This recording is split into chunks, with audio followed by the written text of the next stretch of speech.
శ్రీమాత్రే నమః. ఓం శ్రీ గురుభ్యో నమః. నమస్తే అండి, నేను మీ రామకృష్ణ హాన్, ఆస్ట్రో న్యూమరాలజిస్ట్.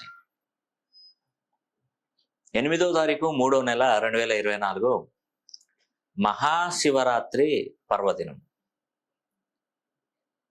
ఈ యొక్క మహాశివరాత్రి పర్వదినమున మీరు అరుణాచల క్షేత్రాన్ని దర్శించుకుంటే మీకు చాలా మేలు జరుగుతుందండి.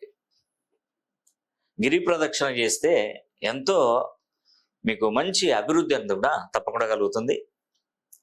ఈ మహాశివరాత్రి పర్వదినం నుండి నేను చెప్తున్నటువంటి మరి 4 రాసులు 1000 ఏనుగుల బలం కంటే శక్తివంతులు కాబోతున్నారు.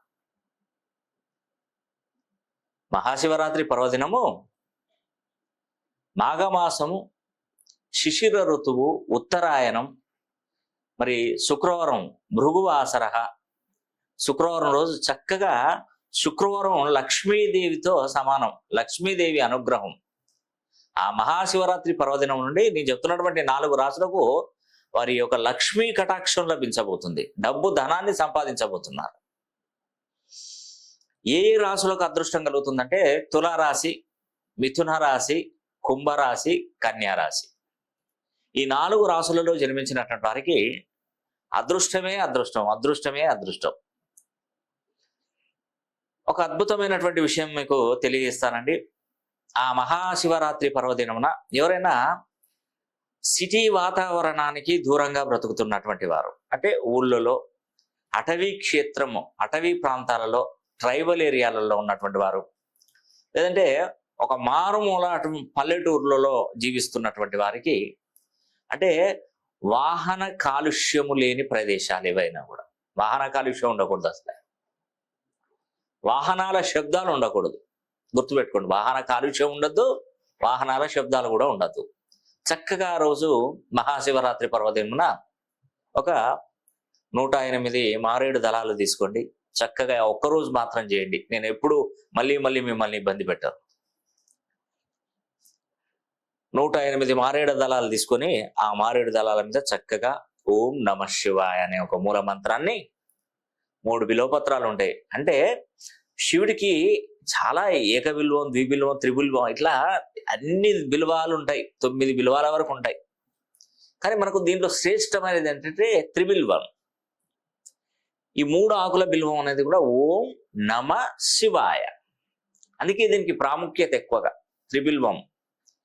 ఆ ఓం అనేది ఒక ఆకు మీద, ఒక బిల్వం మీద, 2వ బిల్వం మీద నమ శివాయ అని చెప్పేసి చక్కగా ఇంట్లో అందరూ ఫ్యామిలీ మెంబర్స్ అందరూ కూర్చొని చక్కగా గంధంతో కానీ, పసుపుతో కానీ, మీరు సింధూరంతో కానీ రాసుకొని వాటిని చక్కగా ఒక పాత్రలో మంచిగా చక్కగా తీసుకొని మీ దగ్గరలో ఉన్నటువంటి శివాలయాలు, అటవీ ప్రాంతంలో ఉన్నటువంటి శివాలయాలు ఏవైనా కూడా అక్కడికి వెళ్ళి ఆ రోజు ఉదయాన్నే కోకిల ధ్వనులు, ఆ రోజు మొత్తం ఎప్పుడు మీకు కోకిల ధ్వనులు వినిపించినా మంచిదే. కోకిల ధ్వనులు అంటే కోకిల కూసినటువంటి అది ధ్వని, ఆ రాగము, ఆ కోకిల ఆ తన కంఠంతో ఆ స్వరాన్ని అందిస్తూ ఉంటుంది. ఆ అడవి ప్రాంతం మొత్తం దద్దరిల్లుతూ ఉంటుంది. ఆ టైంలో కనుక చక్కగా మనకు పంచామృతాలు అవసరం లేదు, మనకు పాలు కూడా అవసరం లేదు. చక్కగా పవిత్ర గంగా జలాన్ని తీసుకోండి. గంగాజలం లేకపోతే మామూలుగా చక్కగా కుళాయి వాటర్ అయినా కూడా తీసుకోండి. మంచిగా శుచి శుభ్రంగా ఉన్నటువంటి కుళాయి వాటర్ తీసుకొని ఈ 108 బిల్వపత్రాలు ఈ కుళాయి వాటర్లో వేసేసి చక్కగా ఒక రాగి చెంబుతో మీరు ఈ యొక్క పరమశివుడికి గనక అభిషేకం జరిపించినట్టయితే ఈ కోయిల ధ్వనుల మధ్య, ఎప్పుడో మనకు ఆ టైము, ఆ కోకిల ఎప్పుడు వస్తుందో అప్పుడు గనక ఈ యొక్క పరమశివుడికి గనక ఈ యొక్క అభిషేకం గనక జరిపించినట్టయితే ఎంతో మేలు జరుగుతుందండి. మీకు చాలా మంచి జరుగుతుంది. పరమశివుడి అనుగ్రహం పొందితే మనం అపర కుబేరులం అవుతామండి. ఎందుకంటే మనం చేసినటువంటి కర్మలను బట్టే మనకు ఆ భగవంతుడు కొంత ప్రాధాన్యతను కల్పిస్తూ ఉంటాడు. మనం పుణ్యం చేస్తే పుణ్యం, పాపం చేస్తే పాపకర్మ.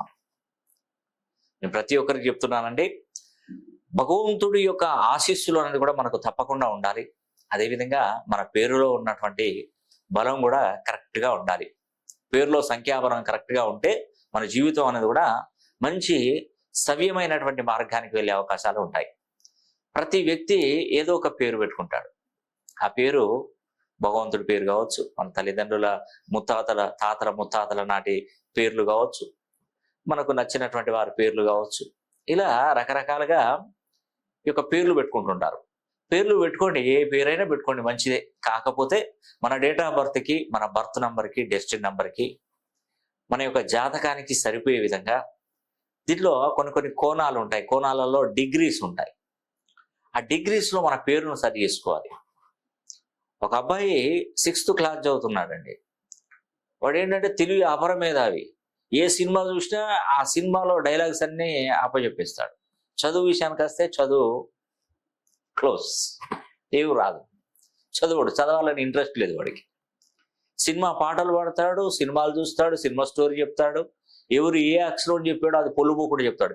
ఇంత జ్ఞాన సంపన్నుడు వీడు చదువు మీద ఆసక్తి కనపరచట్లేదని వాళ్ళ తల్లిదండ్రులు నన్ను సంప్రదించారండి.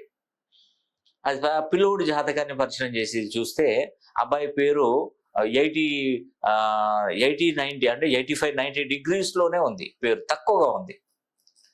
నేను చూశాను, మీరు ఎంత అబ్బాయి తెలివి కలవాడైనా కూడా ఈ పేరులో బలాన్ని పెంచకపోతే వాడి జీవితం వృధా అయిపోతుంది అని చెప్పారు. అప్పుడు వాళ్ళ నాన్నగారు వాళ్ళ పేరును మార్చారు.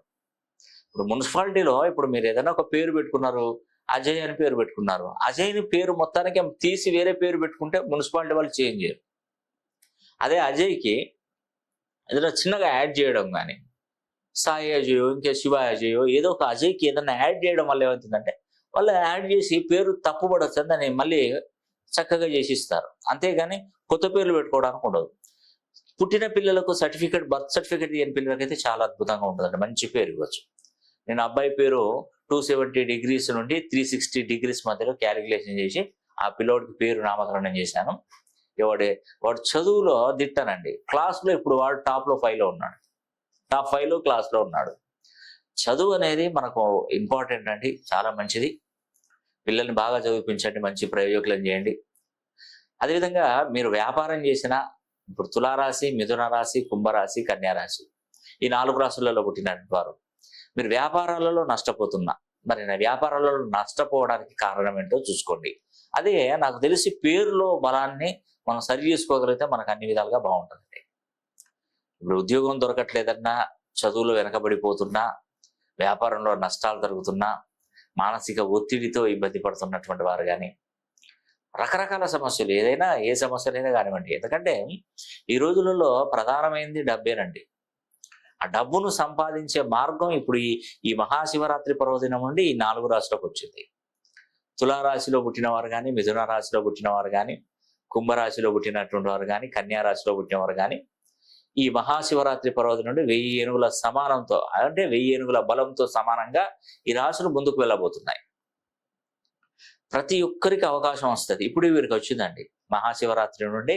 నేను చెప్పాను కదా, వీలైతే ఆ మహాశివరాత్రి పర్వదినమున వీలైతే ఎక్కడైనా మీకు దగ్గరలో ఏదైనా అటవీ ప్రాంతం కనుక ఉన్నట్టయితే, లేదంటే ఈ మనకు దూర ప్రాంతాలలో పల్లెటూర్లు వాతావరణంలో శివాలయాలు ఉంటాయి. చక్కగా నేను ఏమంటున్నా అంటే కోకిల ధ్వనులను వినిపించాలి, లేదంటే శబ్ద కాలుష్యము, వాహన కాలుష్యము లేని ప్రాంతంలో పరమశివుడిని ధ్యానించండి.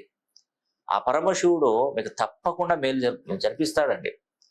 కాబట్టి ఈ మహాశివరాత్రి అనేది కూడా చాలా, ఆ రోజు జాగరణ ఉండగలిగితే మంచిదండి. చాలా ఒక్కరోజు 365 రోజులలో పరమశివుడి మనం ధ్యానంలో ఉండి పరమశివుడి జాగరణ కనుక మనం చేసినట్టయితే ఎంతో మేలు జరుగుతుందండి. మన వంశం అభివృద్ధి చెందుతుంది, మన ఆయుష్ పెరుగుతుంది, దీర్ఘాయుష్యులు అవుతాము, దీర్ఘ సుమంగళీలు అవుతాము, ఎంతో బాగుంటుందండి. అదేవిధంగా ఈ నెల 23వ తారీఖున గుర్తుపెట్టుకోండి, ఈ నెల 23వ తారీఖున శని త్రయోదశి వస్తుంది. శని త్రయోదశి నాడు ఏదైతే మనకు ఈ నెలలో, అంటే ఇక్కడ ఏంటిది మాఘమాసంలో ఈ శని త్రయోదశి మనకు శిశిర ఋతువు ఉత్తరాయణం.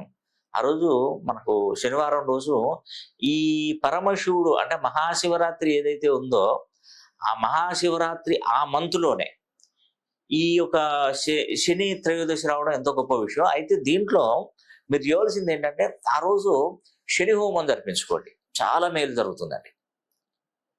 శనివారం రోజున శని త్రయోదశి మనకు శని హోమం గనక జరిపిస్తే అది అందులో 2024 మొత్తం కూడితే 8వ నంబర్ వస్తుంది. శని కుంభరాశిలోనే ఉన్నాడు. మరి ఇంత చక్కటి అవకాశం మళ్ళీ 30 ఏళ్ళకి కానీ రాదండి. కాబట్టి ఒక్కసారి మనం ఇక్కడ శని హోమం జరిపించుకుంటే ఏమవుతుందంటే రాబోయే 30 సంవత్సరాలు మనకి ఎలాంటి పీడలు లేకుండా, శని పీడ లేకుండా మనల్ని ఆ భగవంతుడు ఆశీర్వచనాలు ఇస్తాడు. కాబట్టి ఒక్కసారి ట్రై చేసి చూడండి శని హోమం. కొంతమంది మాకు ఫోన్ చేసి మళ్ళీ చేయించుకుంటున్నారు శని హోమం.